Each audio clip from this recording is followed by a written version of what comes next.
My name is Daniel Morton, and until recently, I believed my life was picture perfect.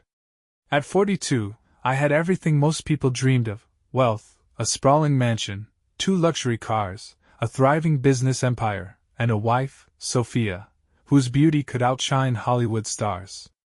Together, we were the ultimate power couple, or so I thought. Sophia and I met at a charity gala 12 years ago. She was elegance incarnate, her laugh intoxicating, her green eyes like emeralds set in porcelain. We married 2 years later, blending her high society charm with my business acumen. Together, we became untouchable, or so I convinced myself. But looking back, I realized now that cracks had been forming for years, thin spiderweb fractures in the gleaming surface of our life. They started small: Sophia's late nights at events, her vague explanations for why she couldn't join me on business trips. I told myself she was simply busy, her time divided between her charities and socialite responsibilities. What I didn't know was that behind the glittering smile and perfect makeup lay a darkness I was too blind to see. My empire had made me arrogant, complacent. I believed loyalty was my due, that my money and status would buy me eternal devotion. How wrong I was. It wasn't until my world exploded that I finally saw her for who she really was. The first time I noticed something was off was a couple of months ago. Sophia's behavior had shifted in ways I couldn't quite put my finger on. She was always immaculate, but now she spent hours perfecting her look, more than usual, even for her. Her gym trips became daily rituals. A new trainer, she said. Her laughter around me felt forced, brittle, like a cracked vase trying to hold water. At first, I ignored it. I chalked it up to my busy schedule. I was finalizing a major merger for Morton Enterprises, often working 16-hour days. Maybe she was lonely, I thought. Maybe she needed more attention. I vowed to make it up to her once the deal was done. Then came the girls' nights out. It started as a once-a-month thing but soon became weekly. Sophia was always dressed to the nines, her designer heels clicking against the marble floors as she walked out the door. I'd kiss her cheek, tell her to have fun, and go back to my paperwork. "Don't wait up," she'd say with a playful smile. But the morning after was always the same. She'd come home looking disheveled, claiming she and her friends had gone a little too hard. I believed her at first. Why wouldn't I? Sophia was my wife, my partner. She wouldn't lie to me. At least, that's what I told myself. But one night, curiosity got the better of me. It was around midnight, and she wasn't home yet. I texted her, casually asking how her night was going. Her reply came quickly. "Having a blast. Be home soon. Love you. Red heart." Something about the message felt off, too perfect, too rehearsed. I decided to check her location on the Find My Phone app we'd installed years ago, back when I thought trust meant transparency. She wasn't at the restaurant she claimed. Instead, the little blue dot pulsed at an address I didn't recognize, somewhere on the other side of town. A friend's house, maybe? But the address didn't match anyone I knew. I told myself I was being paranoid. I shut my laptop and tried to sleep, but my mind wouldn't let me. The image of that blinking dot burned into my brain. I lay awake, staring at the ceiling until I heard her car pull into the driveway around 3 a.m. I went downstairs to greet her, feigning nonchalance. She stepped into the foyer, her hair slightly messy, her lipstick smudged. She was wearing a short black dress I didn't recognize. The faint smell of cologne lingered on her, one that definitely wasn't mine. "How was it?" I asked casually. "Exhausting," she replied with a weak laugh. "We danced all night. I'm dead." She leaned in to kiss me, but I instinctively turned my face. If she noticed, she didn't show it. She mumbled something about needing a shower and disappeared upstairs. I stood there, my fists clenched at my sides, the scent of that unfamiliar cologne still hanging in the air. That was the moment the seed of doubt was planted. And once it was there, it started to grow, wrapping its roots around every aspect of our life. The next few weeks, I began noticing things I'd been too distracted to see before. Sophia's phone never left her side. She'd angle the screen away when texting and lock it the second I walked into the room. Her laughter on the phone was softer, more intimate, a tone I hadn't heard in years. And then there was the money. Charges on our joint account for lavish dinners and hotels she never mentioned. Business expenses, she called them, brushing off my questions with that disarming smile of hers. I couldn't ignore the signs any longer. I hired a private investigator, Jake Morrison. He came highly recommended, a grizzled veteran of the industry with a reputation for uncovering secrets no one wanted to face. Jake's first question to me was simple. "What exactly are you hoping to find, Mr. Morton?" "The truth," I said. "Whatever it is." Jake nodded. "The truth isn't always what you want it to be.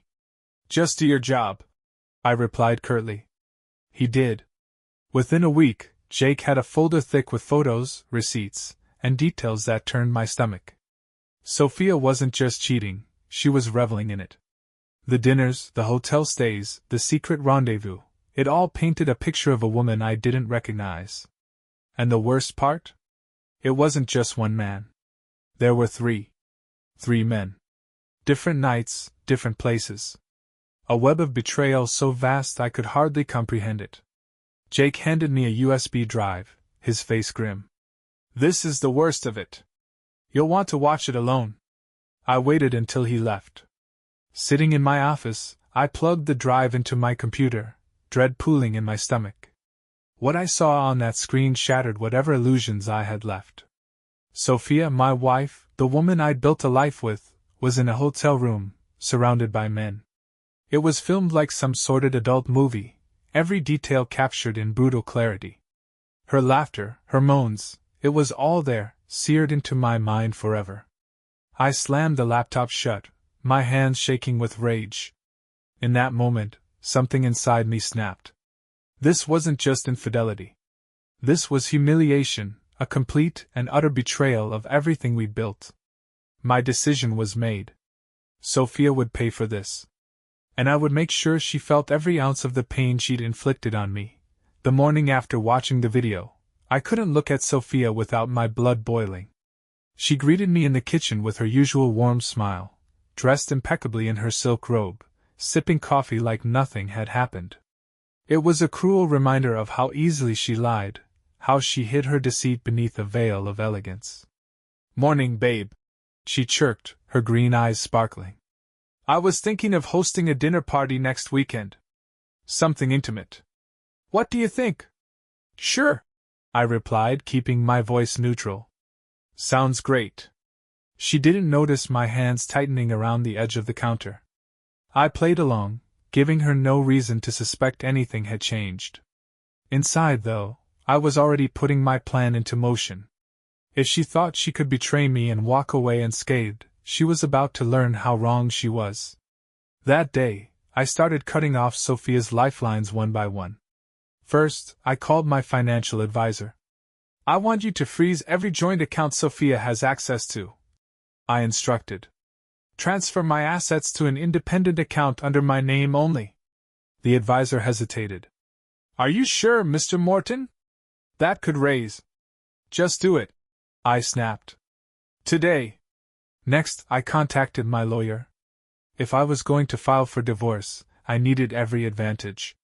He assured me we could work discreetly, gathering evidence to protect my assets and ensure she got as little as possible.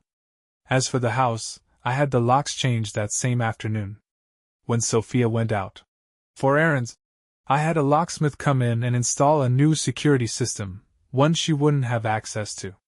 If she wanted to treat me like a fool, I'd make her realize she was the fool all along. But my revenge wasn't going to end with just financial ruin.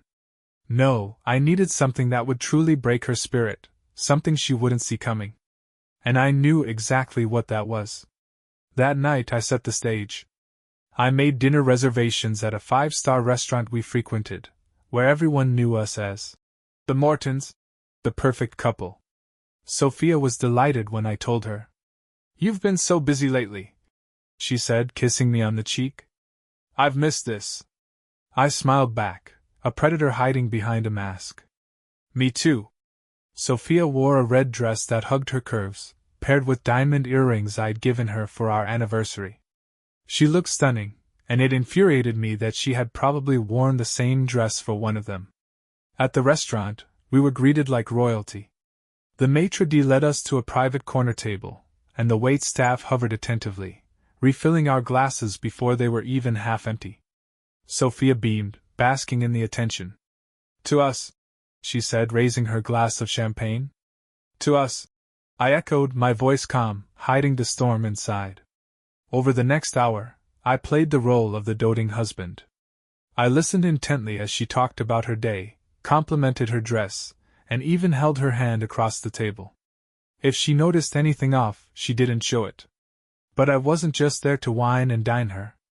I had a goal, to make her think everything was fine, that I was still the clueless, adoring husband she believed she'd duped. The following day, I took it a step further. I made reservations at a luxury spa retreat, presenting it to Sophia as a surprise weekend getaway. She was thrilled, kissing me deeply and thanking me for being the best husband in the world. Her naivety was almost laughable. She had no idea that I'd booked a suite for two, just not for her. When the weekend arrived, I made sure everything was perfect. I sent Sophia off for a solo spa day, claiming I needed to wrap up some work before joining her. In reality, I was preparing for the final act of my plan. By Saturday evening, I checked into the suite and invited someone new into my life, a woman I'd met through a business associate, gorgeous and confident, with a fiery spirit that was the polar opposite of Sophia's cold deceit.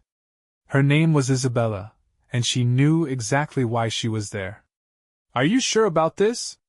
Isabella asked as she lounged on the bed in nothing but a silk robe. I poured myself a glass of whiskey and took a slow sip.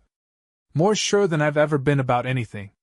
When Sophia returned to the suite that evening, fresh from her massages and facials, she walked in on exactly what I'd planned. Isabella was sprawled across the bed, her robe slipping off her shoulder, and I was shirtless, sitting casually beside her with a smirk. Sophia froze in the doorway, her shopping bag slipping from her hands. The expression on her face, a mix of shock, rage, and disbelief, was priceless. "What the hell is this?" she demanded, her voice shrill. I stood up, taking my time to put on my shirt. "Exactly what it looks like, darling. You had your fun, didn't you? Now it's my turn." Her face turned red, her hands trembling as she pointed at Isabella. "Who the hell is this slut?" Isabella laughed, unbothered. "Nice to meet you, Sophia. I've heard so much about you." "Get out," Sophia hissed, her voice venomous. "Get the hell out of my suite." "Our suite," I corrected, stepping closer. "But don't worry, you won't have to deal with it for much longer. This is just the beginning, sweetheart." Tears welled in her eyes as the weight of what was happening began to sink in. "You bastard," she whispered. "How could you?" I leaned in, my voice low and cold. "How could I? That's rich, coming from the woman who starred in her own little porno with half the city. Don't pretend you're the victim here, Sophia. You made your bed. Now lie in it." She stood there, shaking, as Isabella slipped past her, grabbing her purse and heading for the door. I didn't stop her. She'd played her part perfectly. "This is war, Sophia," I said calmly. "And trust me, I'm just getting started." Sophia didn't come home that night. I wasn't surprised. After catching me with Isabella in the suite, she'd stormed out of the hotel in tears, screaming obscenities that turned heads in the lobby. It was a spectacle I'd orchestrated, and it played out even better than I'd imagined. I returned home alone, poured myself a glass of whiskey, and sat in the darkened living room, savoring the silence. The ball was in her court now. If she thought she could manipulate her way out of this, she was wrong. The next morning, I awoke to find a text from Sophia. "We need to talk. I'm coming home later." I didn't reply. Let her come. I had nothing to say that she didn't already know. That afternoon, she walked into the house like a storm, her heels clicking sharply on the marble floor. She was wearing her usual armor, a designer dress, flawless makeup, hair styled to perfection. But there was something off about her. The confident, self-assured Sophia I'd known was unraveling. Daniel, she began, her voice trembling with barely restrained fury. What the hell was that last night? I leaned back on the couch, sipping my coffee. That, I said evenly, was me showing you how it feels to be humiliated. She froze, her eyes narrowing. Humiliated? Is that what this is about? Some pathetic attempt to get back at me for what? Missing a few date nights? You think bringing some whore into our suite makes you the bigger person? I laughed coldly, setting my cup down. Oh, Sophia. Still playing the innocent wife, huh? You think I don't know about your little escapades? The dinners, the hotel rooms, the men? I stood, towering over her. You're not just a cheater, Sophia. You're a goddamn punchline. Her face drained of color. For a moment, she was speechless, and I knew I'd struck a nerve. But then, as always, she regained her composure. You have no proof, she said quietly. I smiled. Don't I?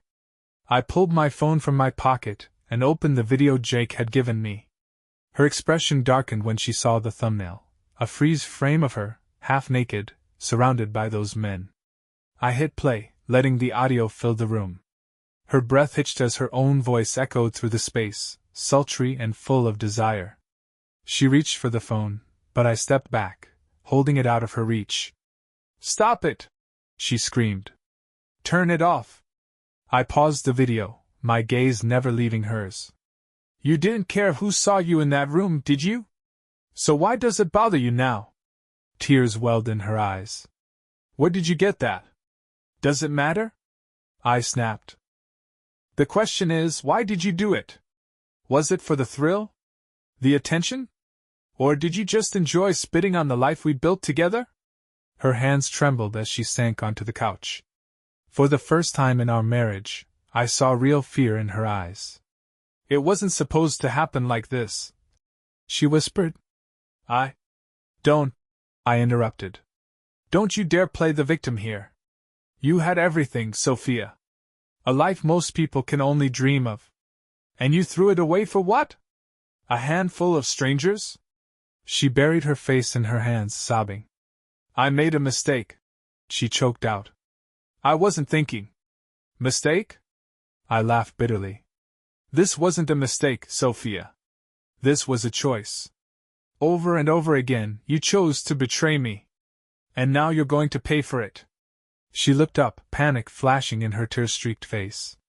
What do you mean? I stepped closer, towering over her. Your cards are frozen. Your accounts? Gone. You have nothing, Sophia. No money, no access, no safety net. This house? Mine. The cars? Mine. Everything you've been living off of? It's gone. Her mouth opened, but no words came out. She was crumbling, the reality of her situation crashing down around her. You can't do this, she finally whispered. Oh, I can, I said coldly. And I already have. She tried to fight back in the days that followed, calling her friends, her lawyers, anyone who would listen. But I'd planned for this. Every move she made, I was 10 steps ahead. Her friends, the ones who weren't in on her lies, sided with me. Her lawyers quickly realized she had no leverage.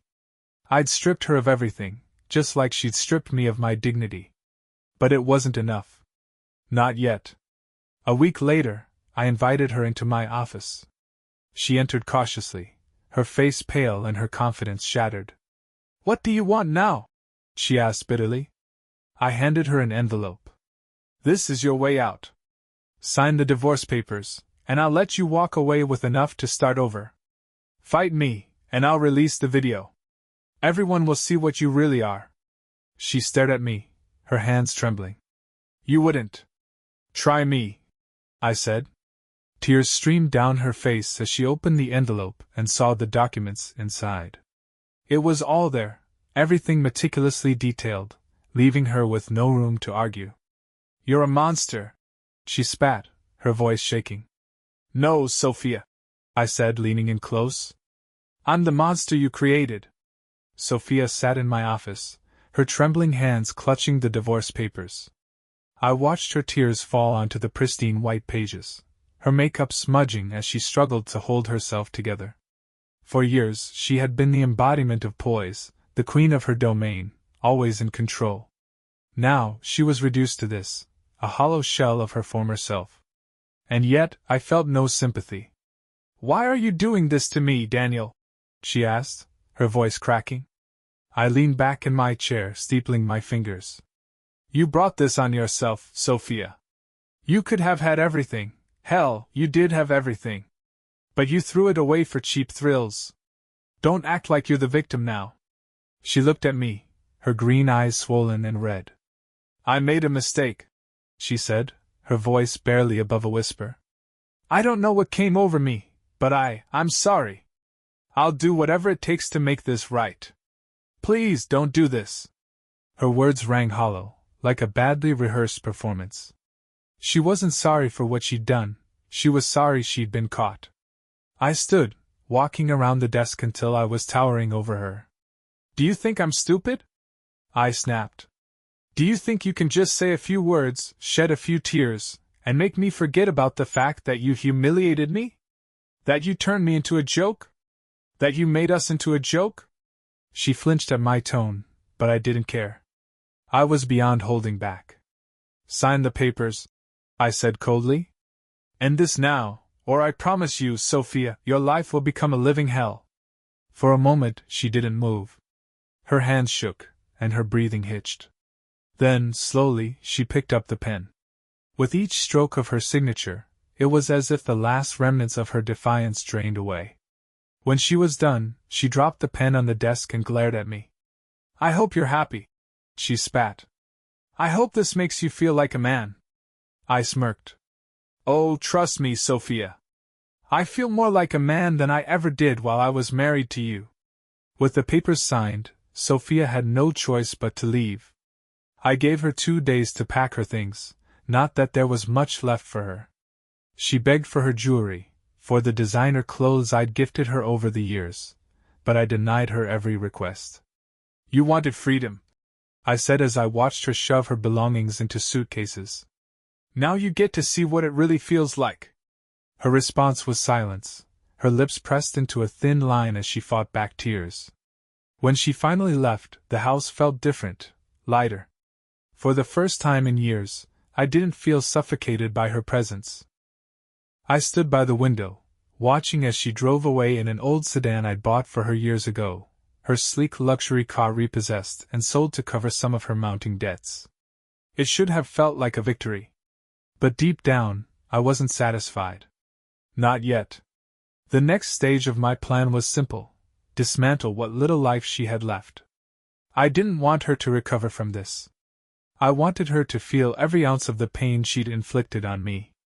First, I sent the video to her closest friends. Not everyone, just the ones I knew would talk. Within hours, the whispers began. Sophia, the glamorous socialite, the perfect wife, was nothing but a fraud. Her friends turned on her, ostracizing her from the very circles she once ruled. Then I took it further. I anonymously leaked the video online. It spread like wildfire, the title alone enough to grab attention. "Rich Wife's Dirty Secret Exposed." It wasn't about revenge anymore. It was about annihilation. Sophia tried to fight back. She hired a lawyer, claiming I had violated her privacy. But I had anticipated this. The video was acquired legally through a private investigator. There was no case.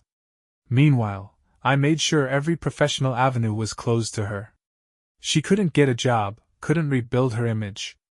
Her name became synonymous with scandal, her face plastered on tabloids and gossip blogs. It wasn't long before I heard through the grapevine that she'd been forced to move into a dingy apartment, living off what little savings she had left. The once proud queen of high society was now reduced to begging for scraps. And yet, it still wasn't enough. One night, as I was sitting in my office, sipping a glass of whiskey, my phone buzzed. It was a message from an unknown number. "You've made your point, Daniel. Please, just stop. I can't take this anymore." I stared at the message, a flicker of something, guilt, stirring in the pit of my stomach. But it was fleeting. I typed out a reply. You didn't stop when you had the chance. Now you get to live with the consequences. Weeks passed, and Sophia's life spiraled further into chaos. Rumors swirled about her breakdowns, her desperate attempts to reach out to old friends who wouldn't even return her calls. She'd become a pariah, a name people whispered in hushed tones, a walking scandal. I should have felt victorious, triumphant even. I had achieved exactly what I set out to do, destroy her reputation, her life, her very sense of self. But the more I watched her crumble, the less satisfaction I felt. There was an emptiness where I'd expected vindication, a gnawing void that even my successes couldn't fill. It was late one night when I received the call. I didn't recognize the number, but something compelled me to answer. Daniel Morton? A male voice asked, low and somber. Yes, I replied, immediately on guard. This is Officer Reed from the precinct. We have your wife, ex-wife, Sophia Morton in custody. My grip tightened on the phone. What happened? She was found trespassing on private property, drunk and disorderly. She's asking for you. I closed my eyes and let out a slow breath. Of course she was. I'm not her husband anymore, I said coldly. There was a pause on the other end. I understand, but it might be worth your time to come down here. She's not in good shape. The officer's tone gave me pause. Against my better judgment, I grabbed my keys and drove to the station. When I arrived, they escorted me to a small holding cell. Sophia sat slumped in the corner, her once pristine appearance replaced by a disheveled mess. Her hair was tangled, her makeup smeared, her clothes rumpled. She looked up when she heard my footsteps, her bloodshot eyes widening. Daniel, she whispered, her voice cracking. I stood there, arms crossed, staring at the woman who had once been the center of my world. She didn't look like a queen anymore. She looked like a ghost. What do you want, Sophia? I asked, my voice devoid of emotion. Her lips quivered, and fresh tears streamed down her cheeks. I have nothing left, she choked out. I lost everything, my friends, my dignity, my life. You took it all from me. You did that to yourself. I shot back. I just made sure you felt the consequences. She sobbed, covering her face with her hands. I'm sorry, Daniel. I'm so sorry. Please, just help me. I can't do this anymore. I can't live like this. For a moment, I felt something stir in me, pity, maybe, or the faintest trace of the love I once had for her. But then I remembered the video, the lies, the betrayal, and whatever flicker of compassion I felt was snuffed out. I already gave you my help, I said coldly. 12 years of it. You threw it away. She looked up at me, desperation etched into every line of her face. I'll do anything, Daniel. Just tell me what to do. Please. I leaned in, lowering my voice. You want to know what to do, Sophia? Start over. Find a way to live with what you've done. Because I won't save you. Not anymore.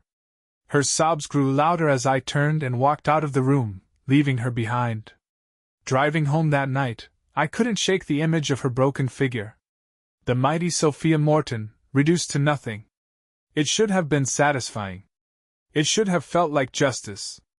But it didn't. It felt hollow, like I had poured all my energy into revenge only to realize it hadn't filled the void. I poured myself a drink when I got home, sitting in the darkened living room.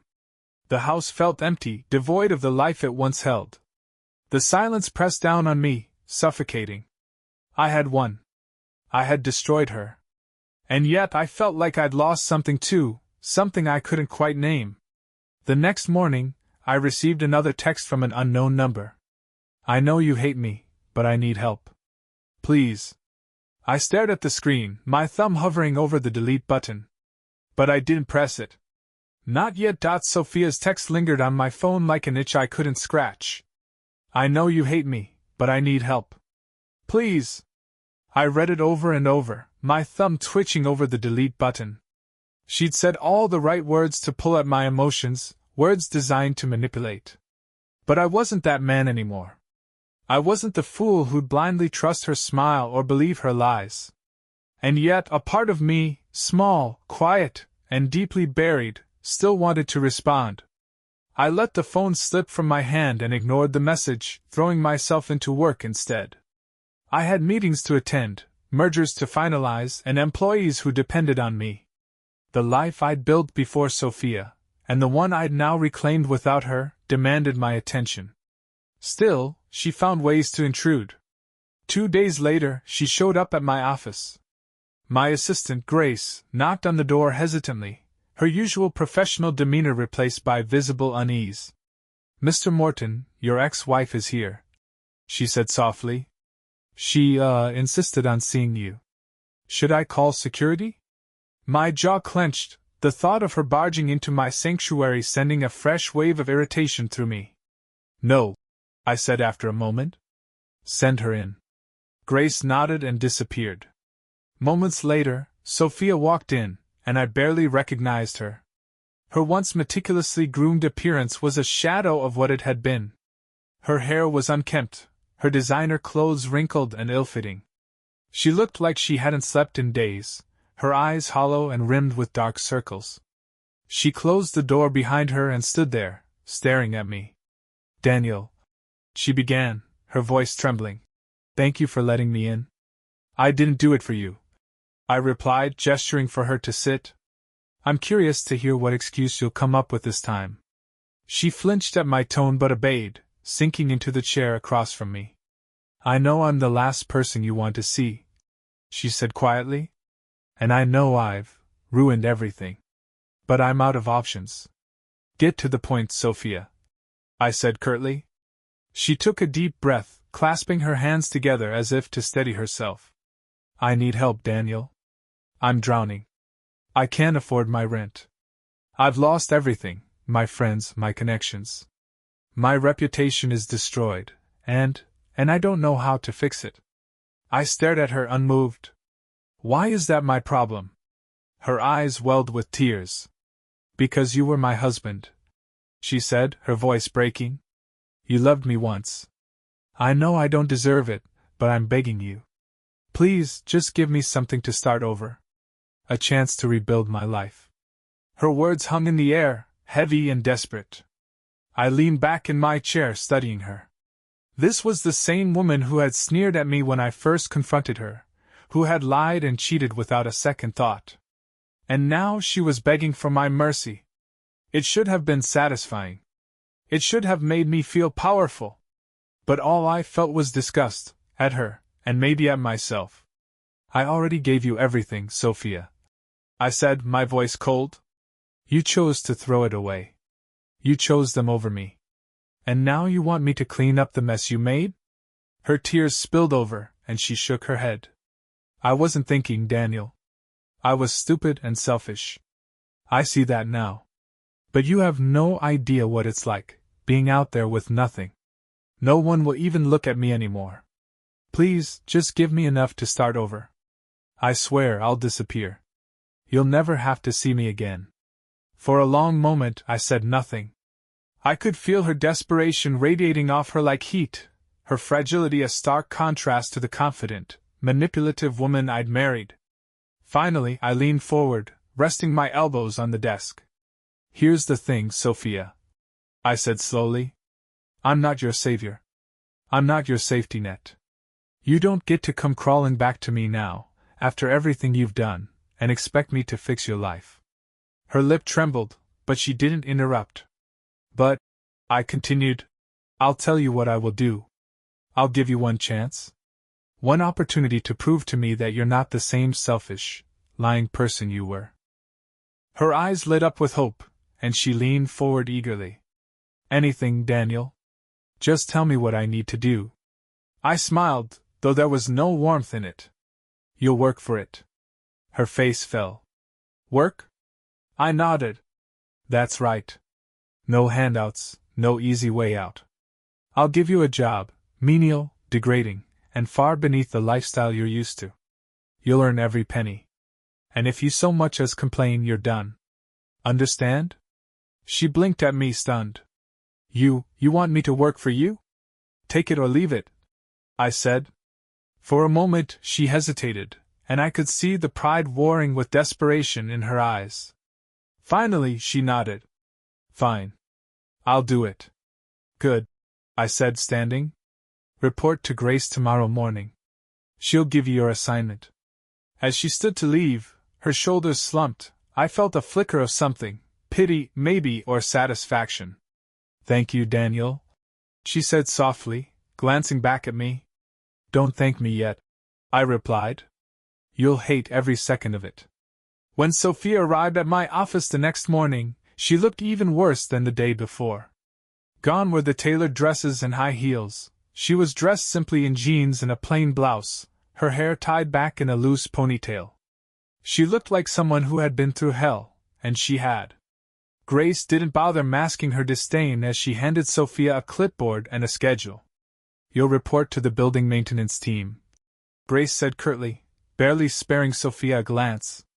Mr. Morton has arranged for you to assist with inventory, cleaning, and other duties as needed. Sophia's face paled, and her lips parted as if to protest, but she caught herself.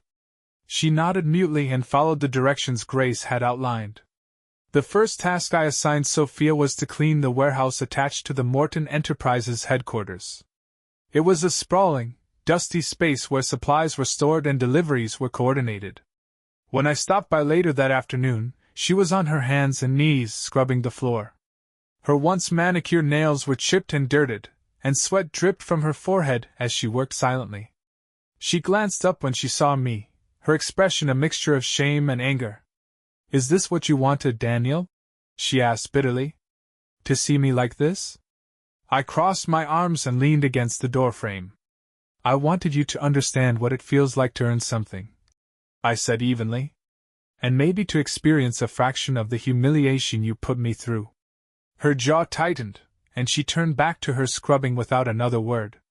Over the next few days, I made sure Sophia's assignments pushed her to the edge. She cleaned bathrooms, hauled boxes, and even sorted trash in the building's recycling center. Every time she looked ready to break, I was there, watching silently, reminding her that she had no one to blame but herself. The staff quickly picked up on what was happening. Whispers spread through the building, about how the once glamorous Sophia Morton had fallen from grace, reduced to menial labor in the company her ex-husband controlled. Some employees pitied her, others relished seeing her humbled. Sophia, to her credit, kept her head down and did the work, though the strain was evident in her every movement. One evening, I stayed late at the office, catching up on some paperwork. I was surprised to hear a soft knock at my door.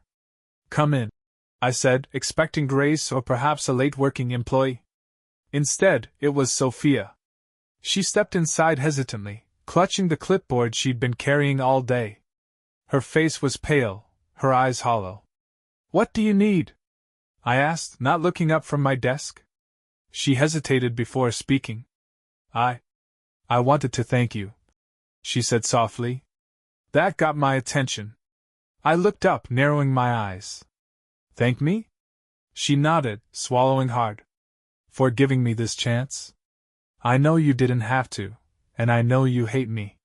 But it's made me realize how far I've fallen, and how much I've taken for granted. Her words caught me off guard. For the first time since this began, she sounded genuine. No manipulation, no theatrics, just raw honesty. I leaned back in my chair studying her. What do you want, Sophia? Nothing, she said quickly, shaking her head. I wanted you to know I'm not going to take this for granted. I'm going to prove to you that I can change. I didn't respond immediately. I wasn't sure if I believed her. But there was something in her eyes, a spark of determination I hadn't seen in years. Get back to work, I said finally, dismissing her with a wave of my hand. She nodded and left without another word. Over the next few weeks, Sophia's demeanor shifted. She stopped complaining about the work and started putting genuine effort into it. The warehouse manager even pulled me aside one day to compliment her performance. She's not bad, boss, he said. Actually works harder than some of the regulars. I didn't know how to feel about that. On one hand, It was satisfying to see her humbled, to see her finally taking responsibility for herself. On the other hand, it was unsettling. This wasn't the Sophia I knew, the arrogant, deceitful woman who had betrayed me. But I didn't let my guard down. People don't change overnight, and I wasn't about to let myself be fooled again. One Friday evening, as I was leaving the office, I spotted Sophia sitting outside on the curb, her head in her hands.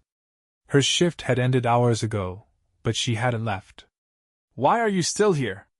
I asked, my voice sharper than I intended. She looked up, startled. "My car won't start," she said quietly. "I think the battery's dead." "Call a tow truck," I said, turning to leave. "I don't have the money," she admitted, her voice trembling. I stopped in my tracks, torn between frustration and pity. For all her flaws, she was still human. And despite everything, I couldn't bring myself to walk away. "Wait here," I said. I drove her home that night, the silence between us heavy and uncomfortable. When we reached her rundown apartment complex, she hesitated before getting out of the car. "Thank you," she said softly, her voice barely audible. I didn't respond, watching as she disappeared into the shadows of the building. For the first time in months, I felt something I hadn't expected: doubt. The drive back from Sophia's apartment was unsettling. I couldn't shake the image of her sitting alone on that curb, looking so small and defeated. It was a far cry from the woman I once knew, the one who could command a room with a single laugh or a dazzling smile. I told myself that her suffering was deserved, that she'd brought all of this on herself. But that night, as I lay in bed staring at the ceiling, a question gnawed at the edges of my mind: when is enough, enough? The following Monday, I arrived at the office to find Sophia already there. She was in the warehouse, unloading a shipment of supplies. The work looked brutal, her arms strained under the weight of the boxes, her face slick with sweat. I lingered in the doorway, watching as she struggled with a particularly heavy crate. Part of me wanted to turn and leave, to let her endure it alone. But before I could decide, the crate slipped from her grip, crashing to the floor with a loud thud. "Damn it!" she muttered, crouching to pick up the spilled contents. Without thinking, I stepped forward. "Need a hand?" She froze, her head snapping up to meet my gaze. For a moment, she looked as if she didn't believe I was really there. "I know," she stammered, quickly gathering the scattered items. "I've got it." I crouched beside her, ignoring her protests as I helped her pick up the tools and supplies. "Looks like you could use a break," I said, my tone more neutral than I intended. She laughed bitterly, brushing a strand of hair from her face. "A break doesn't really fit into my life anymore." We worked in silence for a moment before she spoke again. "Why are you here, Daniel? You've already won. Why do you keep checking on me?" Her question caught me off guard. Why was I there? Was it to ensure she didn't slip up? To remind her of her place? Or was it something else entirely? "I don't know," I admitted, standing and handing her the last of the supplies. Her eyes searched mine, and for the first time in a long time, I saw something in them that I couldn't quite place. Vulnerability, maybe. Regret. "Thank you," she said quietly. Sophia's work ethic surprised everyone over the next few weeks. She tackled every task without complaint, often staying late to ensure everything was finished. The whispers around the office shifted from mockery to reluctant admiration. "She's really turning it around," one of the warehouse managers told me. "Never thought I'd see the day." I didn't know what to make of it. Part of me still distrusted her, still saw her as the manipulative woman who had destroyed our marriage. But another part of me, the part one hated to acknowledge, was beginning to wonder if she really had changed. One evening, as I was locking up my office, I found Sophia sitting in the break room, her head resting on the table. She looked exhausted, her hands covered in small cuts from the day's work. "You're still here?" I asked, stepping inside. She sat up quickly, rubbing her eyes. "I just needed a minute before heading home," she said. I hesitated before taking a seat across from her. "You've been working hard." Her lips twitched into a small, humorless smile. "Not much of a choice, is there? You could have quit, I pointed out. She shook her head. No. I can't go back to who I was. I don't want to. Her honesty caught me off guard. For once, she wasn't playing a role or trying to manipulate me. She was just. Sophia. What happened to you? I asked, genuinely curious. She sighed, staring at her hands. I don't know, she admitted. I got lost somewhere along the way. I thought the excitement, the thrill, it would fill the emptiness I felt. But it didn't. It just made everything worse. Her voice cracked, and she looked up at me, her eyes glistening with unshed tears. I know I hurt you, Daniel. And I know I don't deserve your forgiveness. But I want to be better. Not for you, for myself. For a moment, I didn't know what to say. This was the first time she'd shown true accountability, the first time her words felt real. You've got a long way to go, I said finally. I know, she whispered. As the days turned into weeks, I found myself watching Sophia more closely. She was different now, quieter, more introspective. She didn't lash out or deflect blame like she used to. Instead, she faced every challenge head-on, her determination palpable. And slowly, against my better judgment, I started to soften. It wasn't forgiveness, not yet. But it was something. One night, I found myself driving past her apartment. I don't know why I went there, curiosity maybe or habit. The lights were on, and I could see her through the window, sitting at a small table with a stack of papers in front of her. She looked peaceful, content in a way I hadn't seen in years. For the first time, I wondered if there was a path forward, not as husband and wife, but as two people who had once shared a life. But I couldn't let my guard down. Not yet. Sophia's transformation was impossible to ignore. She worked tirelessly, and her demeanor had shifted in ways I couldn't have anticipated. The woman who once lived for designer handbags and high society galas now spent her days scrubbing floors and organizing warehouse shelves without complaint. She was unrecognizable, and that unnerved me. I told myself not to let my guard down, that this could be another ploy, a calculated attempt to win my sympathy. But as the weeks went by, the consistency of her behavior began to erode my resolve. If it was an act, it was the most convincing one I'd ever seen.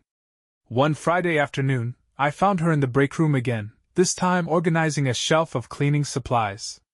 Her hair was tied back in a loose braid, strands escaping to frame her face. She looked up when I walked in, her lips curving into a faint smile. Daniel, she greeted, her voice softer than I remembered. I gestured to the shelf. Don't tell me you're still working after hours. She shrugged, wiping her hands on a rag. It's not like I have anywhere else to be. Her words hit harder than I expected, a reminder of how much she had lost. I leaned against the counter, crossing my arms. You've been doing well, I admitted. Her eyes widened slightly, as though she didn't expect the compliment. Thank you, she said quietly. For a moment, silence hung between us, heavy but not uncomfortable. I cleared my throat, breaking the tension. How are you holding up? She hesitated before answering. It's harder than I thought it would be, she said. But maybe that's a good thing. I need to face the consequences of what I've done. Her honesty caught me off guard. The Sophia I once knew would have deflected, made excuses, or tried to twist the narrative in her favor. This new version of her was raw and vulnerable, and it was unsettling. I'm surprised you're sticking it out, I said. She met my gaze, her expression earnest. I don't have a choice, Daniel. This is all I have left. Over the next few weeks, I found myself checking in on her more often. It wasn't intentional, at least that's what I told myself. But every time I saw her, I couldn't help but notice how much she had changed. One day, I walked into the warehouse to find her teaching a new hire how to sort inventory. She was patient, her voice calm as she explained the system. You're a natural, I said as I approached. She turned, surprised by my presence. Just trying to be useful, she replied. The new hire excused himself, leaving us alone. You've come a long way, I said. Her lips curved into a small smile. I've had a lot to learn. There was a sincerity in her voice that made it hard to hold on to my anger. One evening, after everyone else had left the office, I found her sitting outside on the steps. The sun was setting, casting a warm glow over the building. She looked lost in thought, her arms wrapped around her knees. "You're still here?" I asked, sitting down beside her. She glanced at me, her expression unreadable. "Just needed a moment," she said.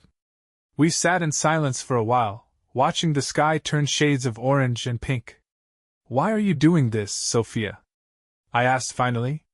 She looked at me, her green eyes filled with something I hadn't seen in years, humility. "Because I don't want to be the person I was," she said softly. "I want to be better. I don't know if it's too late, but I'm trying." Her words lingered in the air, heavy with emotion. For the first time since this ordeal began, I felt a flicker of something I hadn't allowed myself to feel, empathy. The next day, I walked into the office with an idea I couldn't shake. I called Sophia into my office and gestured for her to sit. "You've been working hard," I said. "It hasn't gone unnoticed." She tilted her head, clearly wary of where this was going. "Thank you," she said cautiously. "I want to offer you something," I continued. "It's not much, but it's a step forward." Her brow furrowed. "What do you mean?" I slid a folder across the desk. Inside was a proposal, a part-time administrative position in the office. It wasn't glamorous, but it was a step up from the grueling manual labor she'd been doing. She opened the folder, her hands trembling slightly. "Why are you doing this?" "Because I think you've earned it," I said simply. Her eyes filled with tears, and she quickly wiped them away. "I don't know what to say." "Say you'll take it," I said. She nodded, a small smile breaking through her tears. "I will. Thank you, Daniel." As she walked out of my office, I couldn't help but feel conflicted. Part of me wanted to keep punishing her, to make her feel the full weight of her betrayal. But another part of me, one I hadn't acknowledged until now, wanted to see her succeed. Maybe it was closure I was looking for. Or maybe, deep down, I wanted to believe that people could change. Months had passed since Sophia had begun her journey of atonement. She'd taken the administrative position in the office and, to my surprise, excelled. Her once shaky confidence had been replaced by quiet determination. The staff respected her now, a far cry from the ridicule she faced when she first started. But as much as she'd rebuilt herself, there was still an unspoken tension between us. We hadn't addressed the pain, the betrayal, the wreckage of our marriage. Everything had been compartmentalized, neatly folded into the corners of our lives. Until one evening, when everything came to a head. It was after hours, and the office was empty except for the two of us. I was going over reports in my office when there was a knock at the door. "Come in," I called, expecting Grace or one of the night staff. Sophia stepped inside, her expression serious. She closed the door behind her and stood there for a moment, as if gathering her courage. "I need to talk to you," she said. I gestured to the chair across from me, but she shook her head. "No, I need to stand for this." I set my pen down and leaned back, studying her. "Go ahead." She took a deep breath, her hands clasped tightly in front of her. "I've been thinking a lot about everything that's happened, the choices I made, the damage I caused. And I know I can never undo what I did to you. But I need you to know how sorry I am." Her voice cracked, and she looked down, her shoulders trembling. "I destroyed our marriage," she continued. "I humiliated you, betrayed you, and I'll carry that guilt for the rest of my life. But these months working here, starting over, it's taught me something. I don't deserve forgiveness, but I want to earn it anyway. Not for you, but for myself." I didn't say anything, letting her words hang in the air. "I know you'll never trust me again," she said, her voice softer now. "And I know we can never go back to what we were. But I needed to tell you that. To let you know that I'm trying to be better, even if it's too late." She looked up then, tears streaming down her face. "That's all," I just wanted you to know. She turned to leave, but I stopped her. Sophia. She froze, her hand on the door handle. Slowly, she turned back to face me. Do you really mean that? I asked, my voice quieter than I intended. She nodded, her eyes locked on mine. I do. I mean every word. I stood, walking around the desk until I was standing in front of her. For a moment, we just looked at each other, the weight of everything unspoken pressing down on us.